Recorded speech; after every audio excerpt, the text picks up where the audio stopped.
Break के बाद एक बार फिर से आपका स्वागत है। मैं आशिफ इकबाल और आज हमारे साथ जो लगातार हमारे सहयोगी, हमारे ग्राउंड जीरो के हीरो और हमारे साथ एक बड़ा पैनल जो टीवी का सुख्यात विख्यात प्रख्यात पैनल है, जिस पर लोग सुनते भी हैं, उनको समझते भी हैं और जानते भी हैं। जी हां, और हम चर्चा कर रहे हैं लगातार कि आखिर जो बड़ी बैठक हो रही है इस वक्त हिंदुस्तान में, पहले इंडिया जो नया गठबंधन बना है उसकी बैठक हुई है और उसके बाद एनडीए की बैठक अभी चल रही है जिसको लीड प्रधानमंत्री नरेंद्र मोदी कर रहे हैं।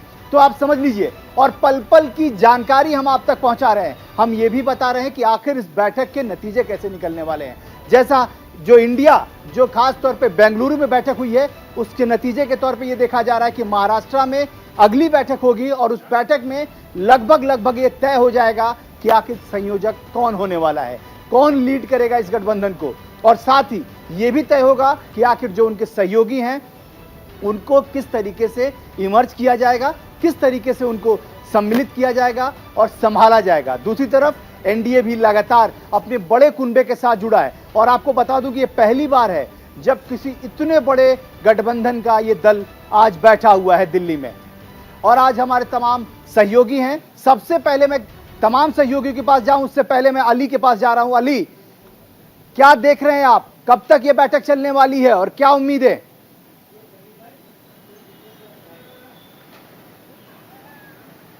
देखिए, बिल्कुल आसिफ जी, अशोका होटल के बाहर तमाम वीवीआईपी मूवमेंट का सिलसिला जारी है। बैठक जो है वो हॉल के अंदर चल रही है। प्रधानमंत्री नरेंद्र मोदी के आने के बाद जो 38 दल के नेता हैं उन्होंने उनको मिलकर मुलाकात की और ये विश्वास दिलाया कि हम आपके साथ हैं। 2024 में भी हम आपको प्रधानमंत्री नरेंद्र मोदी के रूप में देखना चाहते हैं और हम चाहते हैं आप ही प्रधानमंत्री बने। इसके साथ के साथ जो चिराग पासवान हैं उनसे भी गले मिले प्रधानमंत्री नरेंद्र मोदी और जो तमाम दलों के नेता, 38 दल के नेता जो पहुंचे हुए हैं उन सबसे गले मिलकर उन्होंने सबका अभिनंदन किया। और अभी सिलसिला जो बैठक का जारी है, अंदर बैठक चल रही है। ये माना जा रहा है कि अब करीब आधे घंटे और बैठक चल सकती है क्योंकि जो बाद में कुछ नेता आए हैं वो पहुंचे हैं। तो ये सिलसिला भी लगातार जारी है, बैठक चल रही है। बिल्कुल, हम वो तस्वीरें भी दिखा रहे हैं अली, हम वो एक्सक्लूसिव तस्वीरें दिखा रहे हैं जो सीधे न्यूज इंडिया दिखा रहा है किस तरीके की तस्वीर है। जिस तस्वीर पे आज हम चर्चा कर रहे हैं ये वही तस्वीर है चिराग पासवान और प्रधानमंत्री नरेंद्र मोदी की। ये माना यह जा रहा था कि एनडीए की बैठक में जो सबसे पहली और बड़ी तस्वीर निकल के आने वाली है वो साफ तौर पे इसका एनालिसिस हमने पहले किया था। हमने तमाम चीजों पे चर्चा की थी कि चिराग पासवान को इतनी तरजीहत जो दी जा रही है क्या वाकई, और वो प्रधानमंत्री ने मुहर लगा दी है कि इस वक्त चिराग पासवान उनके लिए कितने जरूरी हैं। ये तस्वीरें सीधे तौर पे हम आपको दिखा रहे हैं और ये तस्वीरों से बहुत कुछ बयां हो रहा है क्योंकि आप जो हम बात कर रहे हैं 2024 की लड़ाई की, उसमें जिस तरह से हमारे रिपोर्टर दीपक चौबे और अली सरन ने बताया कि बिहार और महाराष्ट्र कितना जरूरी है एनडीए के लिए, उसको समझने के लिए इस तस्वीर को समझना होगा। इस तस्वीर में दो बहुत मायने हैं। हम दो तस्वीरें दिखा रहे हैं, एक ही तस्वीर के दो पहलू दिखा रहे हैं। एक तस्वीर में साफ तौर पे जो अपने आप को हनुमान कहते थे वो एक तरीके से गले लग रहे हैं राम के, और दूसरी तस्वीर के पहलू को अगर हम देखें तो वो ये भी है कि जो गलती सही हुई है उसको माफ कीजिए और गले लगिए। कहीं ना कहीं से जो टीस है वो कहीं नजर आ रही है। हमारे साथ मणिशंकर पांडे जुड़े हुए हैं। जरा मैं आप, निदा, नीतू और सागर हैं, आप जरा सवाल पूछिए उनसे। बिल्कुल आशिफ जी, मैं इसी फोटो को लेकर ही मणिशंकर जी से सवाल का जवाब जानना चाहूंगी। मणिशंकर जी, जिस तरह से पीएम नरेंद्र मोदी और चिराग पासवान गले मिलते हुए नजर आ रहे हैं, लोकसभा चुनाव और बिहार की सियासत क्या अब दूसरी तरफ दूसरी दिशा में जाने का जो ये सिलसिला है वो शुरू होने वाला है? इन तस्वीरों को लेकर क्या मायने समझे, क्योंकि आप भी देख रहे हैं और समझ रहे हैं कि जब दो बड़े ऐसे दिग्गज पीएम नरेंद्र मोदी, चिराग पासवान, जो कि हमेशा एलजेपी ने बीजेपी को उबारने की कोशिश की है, उस समय पे जब कहीं ना कहीं संकट में बीजेपी नजर आई है, तो इन तस्वीरों के मायने आपसे बेहतर कोई नहीं समझा सकता इस वक्त। मणिशंकर पांडे जी। तो मैं बात इस तस्वीर को प्रधानमंत्री जिस तरह से चिराग पासवान जी को गले लगाए हैं वो तस्वीर इस बात को बयां कर रही है और मैं समझता हूं कि काफ़ी देर तक अपने सीने से उनको लगाए रखे। उनको ये एहसास हो रहा है कि हम देश के एक बड़े राजनीतिक होने के नाते, शीर्षस्थ होने के नाते, प्रधानमंत्री होने के नाते कहीं न कहीं मुझसे चूक हुई बिहार के राजनीतिक फैसले में, और नीतीश जी के कारण हमने चिराग को जो भी चिराग के साथ व्यवहार हुआ वो कहीं से उचित नहीं था। आज वो तस्वीर ये बयां कर रही थी, लेकिन मैं आपसे ये कहना चाह रहा हूं कि सारी चीजें पीछे की हम भूल करके हमारे अध्यक्ष चिराग पासवान ने देश के हित में, राजनीति के हित में नहीं बल्कि देश के हित में उन्होंने ये फैसला किया कि हमें माननीय प्रधानमंत्री जी मोदी जी के हाथ को मजबूत करना चाहिए। इस समय देश विखंडित हो जाएगा अगर हम दूसरे तरफ जाते हैं, अपने शक्ति का जहाँ उधर करते हैं, तब भी देश में सरकार नहीं बन सकती है। और गठबंधन की सरकार ने, अब मैं उत्तर प्रदेश का रहने वाला हूँ, बिहार को देखता हूँ, बिहार का पलायन इतना, बनारस का मैं रहने वाला हूँ, इतना पलायन पिछले दिनों में हुआ है कि बिहार को लेबर स्टेट कहते हैं लोग, उत्तर प्रदेश को लोग उल्टा प्रदेश कहते हैं, बिहार को जंगल राज का प्रदेश कहते हैं। तो चिराग जी ने अपने, उनकी उम्र कम जरूर है, लेकिन उन्होंने बड़प्पन दिखाते हुए राष्ट्रहित में प्रधानमंत्री जी के हाथ को मजबूत करने के लिए, एनडीए गठबंधन को मजबूत करने के लिए कि आने वाले दिनों में देश का विकास हो। और आज मैं आपसे ये कहना चाहता हूं कि जो दिल्ली में बैठक हो रही है, वो पता नहीं क्यों लोग चिंता कर रहे हैं कि हम बेंगलुरु के बैठक के चिंता में हैं कि अब जो चिंता प्रधानमंत्री के नेतृत्व, मेरी बात पूरी करने दीजिए, प्रधानमंत्री जी के नेतृत्व में हम 2047 के प्लान पर डिस्कस कर रहे हैं कि भारत की तस्वीर 2047 में क्या होगी। आज सारे गठबंधन की पार्टियों के बीच में चर्चा का ये विषय है, बेंगलुरु का कोई चर्चा का विषय नहीं है। क्यों कि जिस तरह से आप, मैं कहना तो नहीं चाहता था, जिस तरह से मेढक को तराजू में इकट्ठा करके तौला नहीं जा सकता है। आपकी बात पूरी हो गई, तो और भी मेहमानों का पैनल हमारे साथ मौजूद है, एक बार हम उनका रुक लेते हैं। अश्विनी शाही जी, आप बहुत देर से हाथ उठा रहे हैं, आप जवाब दीजिएगा क्या कहना चाह रहे हैं, लेकिन एक छोटा सा सवाल मेरा भी है। जिस तस्वीर का जिक्र हमारे एडिटर साहब यहाँ पर कर रहे हैं और साथ ही साथ मणिशंकर पांडे साहब उस तस्वीर को बहुत अच्छे से बयां कर रहे हैं, नहीं लगता कि इस तस्वीर में जो आज कंधा नजर आ रहा है, उस कंधे पर जो सर नजर आ रहा है, इस सर को सबसे ज्यादा जरूरत उस वक्त थी जब एक बाप का साया बेटे के सर से उड़ गया था। नहीं लगता आपको इस गले लगाने की और साथ में खड़े होने की, इस प्यार की, इस मोहब्बत की जरूरत सबसे ज्यादा उस वक्त थी जब बेटा बिल्कुल अकेला था और घर तक से उसे निकाल दिया गया था। लेकिन क्या अपने अपने हिसाब से हम सब कुछ सेट करेंगे क्या कि जब अगर हमारे काम के नहीं तो आप घर से बेघर कर दीजिए, अब हमारे काम के तो हम गले भी लगा लेंगे? देखिए, मैं आपसे ये कहना चाहता हूँ, अश्विनी जी से मेरा सवाल है, बीजेपी नेता चिराग जी का वो घर, अश्विनी जी से मेरा सवाल, चिराग को भी याद है, चिराग जी को दूसरा घर, जी चिराग जी को दूसरा घर मिला हुआ था, उनको बेघर नहीं किया गया था, चिराग जी को एज एमपी दूसरा घर मिला हुआ है। अब मेरा ये कहना है कि आज राम और हनुमान का मिलन आप दिखा रही है, कितना बढ़िया दृश्य है। दूसरी तरफ और दृश्य में दिखाना, हम तो उस वक्त भी दिखा रहे थे जब हनुमान चीख चीख के ये कह रहे थे कि मैं उनका हनुमान हूँ, मैं राम का हनुमान हूँ, हमने उस वक्त भी दिखाया था सर, लेकिन उस वक्त राम हनुमान को नहीं देख रहे थे। मैं आज की बात कर रहा हूँ, आप सुन नहीं रहे हैं। अब हमारी बात आप सुनिए, आप लोग 4-5 लोग हैं भाई, एक सत्ता के एक जो है प्रवक्ता बैठे हुए हैं, मणिशंकर जी बैठे हुए, सुनिए हमारी भी बात, थोड़ा सा जनता तक जाने दीजिए। सीताराम येचुरी जी का कल बयान आपने सुना, उन्होंने कहा कि ममता बनर्जी जी से हम लोग कोई गठबंधन बंगाल में नहीं करेंगे, कांग्रेस के साथ मिलकर हम लड़ते रहेंगे ममता जी से। तो गठबंधन एक तरफ, वहां पर ये बयानात आ रहे हैं। अधीर रंजन चौधरी जी बोलते हैं ममता जी शैतान हो जाती हैं बंगाल में आकर और साधु रहती हैं दिल्ली में, ये बयान सुन रही हैं। और दूसरा, आज जो विहंगम मिलन हुआ है उस पर आप सवाल खड़े कर रहे हैं।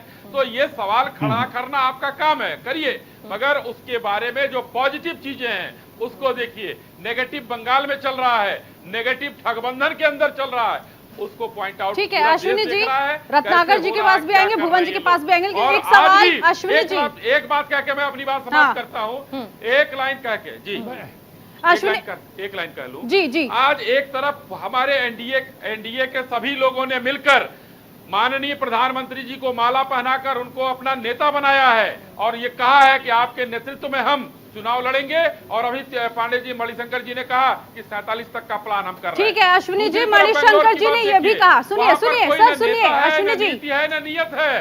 अश्विनी जी सुन लीजिए, उन्होंने ये भी कहा कि जो आपसे उस वक्त बड़ी चूक हुई थी, तो क्या आप समझे कि आपने वो चूक समझ ली है, अब उसे सुधारने की कोशिश होने जा रही है? इन तस्वीरों के जरिए भी समझे हम तो, अश्विनी जी।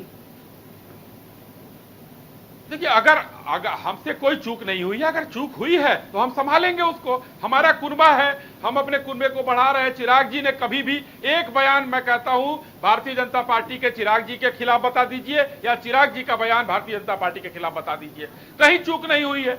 सबके दिल मिले हुए थे। ठीक है, रत्नाकर सिंह जी बता रहे हैं, घटना होती है उसको नहीं उठाना चाहिए। अश्विनी जी, रत्नाकर सिंह जी कांग्रेस पार्टी से वो शायद जवाब देना चाहते हैं, काफी देर से मुस्कुरा भी रहे हैं। साधु है ममता जी, रत्नाकर जी तो खुद ही अब कांटों पर चल रहे हैं। रत्नाकर जी, अब तो आप भी कांटों पर ही चल रहे हैं सर। जिस बंगाल में आप कहते थे हम साथ नहीं खड़े होंगे, घुटने पर, जिस दिल्ली में आप कह रहे थे कि नहीं आम आदमी पार्टी के साथ हम नहीं रहेंगे, जिस यूपी में आप कहते थे कि नहीं नहीं साइकिल के साथ हम नहीं चलने वाले, और आज तो आपका हाथ सर सभी के लिए साथ खड़ा हो गया है।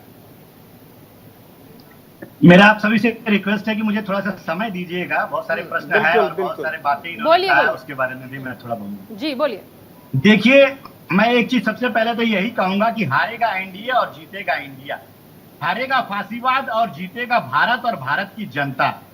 देखिए, आज जिस तरह से जो विडंबना ये है कि जो प्रधानमंत्री जी सदन में कहते थे एक अकेला सब पे भारी, आज मजबूर हो गए हैं 38 दलों के गठबंधन के लिए। और वो भी कैसे दल जिनका अस्तित्व जो है, अगर परसेंटेज वोट परसेंटेज में लेंगी तो 0.001% किसी का वोट शेयर है, तो डेसिमल में सबका वोट शेयर है। लेकिन ये दिखाने के लिए नंबर में कि हम 38 दलों का गठबंधन कर रहे हैं, लेकिन तो पूछ लीजिए कितने सांसद और कितना वोट परसेंटेज है इनका, ये बता दे तो मैं समझ जाऊंगा कि हाँ ये जो दिखावा कर रहे हैं वो सही है या गलत है। दूसरी चीज, ये दावा कर रहे थे, दम कर रहे थे कि हम विश्व की सबसे बड़ी पार्टी है। 4 दलों का मत बोलिए अश्विनी भाई, अब ये आपकी गंदी बात है, आप बीच में मत बोलिए। मैं आपके बीच में या किसी के बीच में सवाल किया कि नहीं, सवाल आप सुन लीजिए, सुन लीजिए, सुन लीजिए, करना चाह रहे हैं। आसमी जी सुन लीजिए, मैं रत्नाकर जी बोलिए। चर्चा की तरह करना चाहता हूँ। बिल्कुल चर्चा कीजिए, गंदी बात कोई नहीं करेगा। जी बोलिए। देखिए, मैं यही कहना चाहता हूं कि आज जो पार्टी कहती थी कि हम विश्व की सबसे बड़ी पार्टी है, आज क्यों मजबूर हो गई उस व्यक्ति का समर्थन लेने के लिए जो आपने इंटरव्यू देखा होगा ओपी राजभर का, जिन्होंने कहा कि अगर भगवान प्रभु श्री राम भी हमारे सामने आकर कहे कि आप जो है एनडीए के साथ गठबंधन में चले जाइए, भाजपा के साथ गठबंधन में चले जाइए, तो मैं कभी नहीं जाऊंगा। आज वो व्यक्ति को ये क्यों लेने पे मजबूर हो गए जिनके घरों से, जब आप ही कह रही थी अभी कि रामविलास पासवान जब मर गए तब उनके घरों से कैसे सामान को बाहर निकाल दिया गया जब उनको सबसे ज्यादा जरूरत थी। कि ये भारतीय जनता पार्टी का चेहरा चाल चरित्र है जो समझ में आता है चेहरों की, जब इनको जरूरत पड़ती है तो ये सभी को एकत्रित करने का काम करते हैं। क्यों नहीं अभी तक एनडीए का इन्होंने कुनबा बनाया, क्यों नहीं सबको बुला करके मीटिंग किया? हम तो रत्नाकर सिंह जी, आपकी शिकायत कि आपको मौका नहीं दिया। मुझे लगता है कि शायद आपकी बात कंप्लीट होगी। दरअसल हमारे सहयोगी बाहर ग्राउंड जीरो से मौजूद है। अली, कोई अपडेट आपके पास बैठक को लेकर? नहीं, अभी तक जो बैठक है वो चल रही है निदा, लेकिन साथ के साथ आपको ये भी बता दें कि जिस वक्त चिराग पासवान बैठक को संबोधित कर रहे थे उस दौरान उन्होंने ये वादा किया और तमाम विपक्षी दलों जो माफ कीजिएगा जितने भी 38 दल हैं उनमें बैठकर उन्होंने ये कहा कि मैं बिहार से 40 सीटें लेकर आऊंगा, मैं विश्वास दिलाता हूं। इसके साथ साथ जितने भी विपक्षी जो दलें हैं उनको बताया गया कि हम इस बार एनडीए में जो शामिल हैं, एनडीए में एक बड़ी जीत हासिल करके लेकर आए, क्योंकि बड़ा जाति समीकरण भी देखा जा रहा है और इसका बड़ा ये भी मायने निकाले जा रहे हैं कि जो जाति समीकरण है वो कहीं ना कहीं 2024 में एक बड़ी भूमिका रखता है। इसी के चलते मीटिंग को सिलसिला जारी है और अलग अलग जो 38 दल के नेता हैं वो अपनी बात प्रधानमंत्री नरेंद्र मोदी से रख रहे हैं। ठीक है अली, हम आपके पास लौटेंगे, आप बने रहिए। निदा, मैं आपसे चाहूंगा, निदा और नीतू, आप दोनों लोगों से जरा ग्राफिक्स के जरिए वो बताइए कि कौन कौन से दल आज एनडीए की बैठक में शामिल हो रहे हैं, क्योंकि ये भी जानना बेहद जरूरी है। जिसकी चर्चा हम कर रहे हैं वो चर्चा के केंद्र में क्या चीजें हैं, क्योंकि हम चर्चा कर रहे हैं पहली बैठक बेंगलुरु में हुई है और दूसरी बैठक जो दिल्ली में हो रही है उसकी, तो आखिर इस बैठक में कौन कौन शामिल हो रहा है, जरा विस्तार से बताइए। बिल्कुल, क्योंकि इससे पहले हमने विपक्ष के मजबूत चेहरे को दिखाया था, लेकिन अब दिखाने की बारी जो है वो एनडीए, जो इस बैठक में शामिल है, एनडीए के कौन कौन से वो स्ट्रॉन्ग कैंडिडेट हैं जो कि इस बैठक में मौजूद हैं। निदा, बिल्कुल, एनडीए का मिशन 2024 आप ऐसे समझिए, चंद्रबाबू नायडू टीडीपी की तरफ से, अजित पवार एनसीपी की तरफ से, एकनाथ शिंदे शिवसेना शिंदे गुट की तरफ से, डॉक्टर संजय निषाद पार्टी की तरफ से। तो एनडीए का मिशन 2024 के तहत वो कौन से मजबूत चेहरे हैं जिन पर एनडीए दाव खेलेगी? कॉनराड संगमा एनपीपी और साथ ही साथ नेफ्यू रियो एनडीपीपी और प्रेम सिंह तमाड़, एसकेएम और अजय चौटाला जेजेपी। तो मतलब रामदास अठावले की बात कर लीजिए, उमेश महतो की बात कर लीजिए, या फिर नीतू आगे हम जो चेहरे तमाम देख रहे हैं, हम जीके वासन तमिल मनीला कांग्रेस से आप देख लीजिए। तो एनडीए ने इस तरीके से अपने मिशन 2024 के लिए अपने कुनबे को मजबूत किया। कुछ और चेहरे भी जल्दी से नजर डाल रहे हैं। चिराग पासवान, पशुपति पारस, ये वो स्ट्रॉन्ग कैंडिडेट, जीतन राम मांझी हिंदुस्तानी आवाम से, अनुप्रिया पटेल अपना दल की नेता, ये वो तमाम स्ट्रॉन्ग लीडर है। इसके अलावा चंद्रबाबू नायडू टीडीपी, अजीत पवार, इनका जिक्र हमने अभी किया था। तो ये एनडीए के वो दिग्गज हैं, ये एनडीए के वो मजबूत चेहरे हैं जो कि आज एनडीए के साथ है। मीटिंग हो रही है और अब ये एनडीए जो है लोकसभा चुनाव के लिए आगे की रणनीति, आगे का जो इनका जो राजनीति एजेंडा है वो सेट करते हुए नजर आएगा। निदा बिल्कुल। तो देखिए किस तरीके से मजबूत चेहरों के साथ, मजबूत दलों के साथ तमाम लोग जो है वो एक साथ आ रहे हैं, खड़े हो रहे हैं। ऐसे में मैं सवाल जो है अपने ही एडिटर आशिफ इकबाल से लेना चाहूंगी। हमने पूरा कवरेज किया, 4 बजे से लगातार कंटिन्यू हम बने हुए, दोनों बैठकों पे हमारी नजर जो है वो बनी हुई है। क्या लग रहा है आपको, जिस तरीके से विपक्ष एकजुट हो रहा था, क्या उसी बौखलाहट में हम कहें कि तमाम जो एनडीए की तरफ से एकजुट होकर के एक तस्वीर दिखाने की कोशिश की जा रही, कहीं ना कहीं जो बात विपक्ष लगातार कह रहा है कि बौखलाहट है बीजेपी में, इसे आप कैसे देख रहे हैं आज की इस बैठक को? देखिए, एक बात साफ है कि जिस तरीके से हमने पूरे 4 घंटे तक लगातार विश्लेषण किया है, ये देखिए हम अपनी जिम्मेदारी निभाते हैं। हमने साफ तौर पे एक पैनल रखा, पूरा जो हिंदुस्तान को सुनने, देखने, समझने का ज्यादा विस्तार तरीके से वो लोग समझते हैं, और उन लोगों ने अपनी अपनी राय रखी। हमने तमाम चीजें वो भी बताई कि कौन कौन से दल शामिल हो रहे हैं और किस किस दल का क्या क्या इंपैक्ट है। हमने वोटिंग परसेंटेज बताया, हमने ये भी बताया कि आखिर एनडीए जो इंडिया है, जो बेंगलुरु में जिसकी मीटिंग हुई है, जो गठबंधन नया आज नामित हुआ है, उसके पास 23 राज्यों में सरकारें हैं। और दूसरी तरफ हमने ये भी बताया कि एनडीए जो इस वक्त दिल्ली में है, जो मीटिंग चल रही है, उसके पास 19 राज्यों में सरकारें हैं। तो मतलब साफ है कि अगर अभी देखें तो पलड़ा उधर का भारी नजर आता है, लेकिन साफ तौर पे सरकार में इस वक्त एनडीए मौजूद है और भारतीय जनता पार्टी खुद ही इस वक्त 303 सीटों पर बैठी हुई है, जो आप कह सकती हैं कि एक बड़ा है आंकड़ा है। और दूसरी तरफ तमाम तरह से हमने राय भी लिया है, तमाम लोगों ने राय दिया, तमाम अपने अतिथियों का, जो गेस्ट जुड़े हैं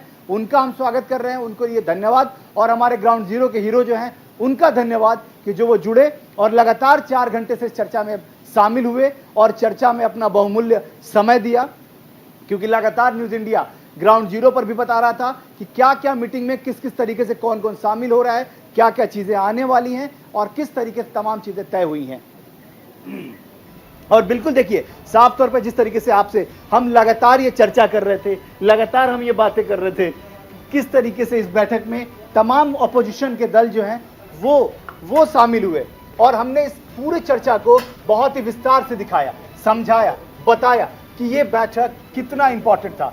पूरे हिंदुस्तान की नजर इस बैठक पे थी, पूरा हिंदुस्तान इस वक्त टीवी स्क्रीन पे यही देख रहा था कि आखिर किस किस गठबंधन में कौन कौन से सहयोगी शामिल हो रहे हैं, किस तरीके से लगातार किसका कुनबा बड़ा दिख रहा है, किसका कुनबा मजबूत दिख रहा है, किसका कुनबा ये लगातार देखने की कोशिश की जा रही है, इंपैक्टफुल दिखाने की कोशिश की जा रही है। मेरे तमाम सहयोगी जो लगातार 4 घंटे से हमारे साथ हैं, हमारी कैमरा टीम जो लगातार मजबूती से ग्राउंड पे मौजूद है, हमारे ग्राफिक्स की टीम, हमारे आउटपुट की टीम, हमारे इनपुट की टीम, हमारे रिपोर्टर की एक बड़ी टीम जो पूरे देश में मौजूद है और तमाम एंकर्स हमारे मौजूद हैं। मैं सीधे तौर पे सागर, सबसे पहले आपसे जानना चाहूंगा कि जो महा कवरेज रही उसको आप कैसे देखते हैं और क्या लगता है 2024 की लड़ाई कितनी बड़ी होने वाली है? बिल्कुल, अगर हम बात करें पटना से लगाए बेंगलुरु तक जो विपक्ष की बैठक हुई, विपक्ष को एक उम्मीद की किरण दिखाई देती है। लेकिन बीजेपी का यह कहना कि ये डूबता हुआ सूरज है, रोशनी ये नहीं बिखेरने वाला, लेकिन विपक्ष ये कह रहा है कि हम रोशनी बिखेरेंगे और 2024 में हम अपना झंडा बुलंद करेंगे। लेकिन क्या वाकई में ऐसा होगा, ये तो आने वाला वक्त ही बताएगा। नीतू, बिल्कुल, तो आज ये जो महा कवरेज आपने देखी, हर एक बारीकी से जानकारी हमने आप तक पहुंचाई। और देखिए, आज जो ये बड़ी बैठकें हुई है, ये सीधे सीधे लोकसभा चुनाव के लिए, क्योंकि यही बैठकें आगे का रास्ता तय करेगी। और इसके साथ ही साथ चाहे हम बात करें इंडिया की, चाहे हम बात करें एनडीए की, दोनों तरफ से कांटे की टक्कर तो है, लेकिन इस बार इंडिया को लेकर हम कहेंगे कि जो तैयारी है वो कहीं ना कहीं 4 कदम आगे जाती हुई नजर आ रही है। लेकिन हाँ, तैयारी जो इस बार की जा रही है इंडिया की तरफ से, यानी विपक्षी एकता की तरफ से, इसका रिजल्ट तो लोकसभा चुनाव का रिजल्ट ही बताएगा। आशिफ जी।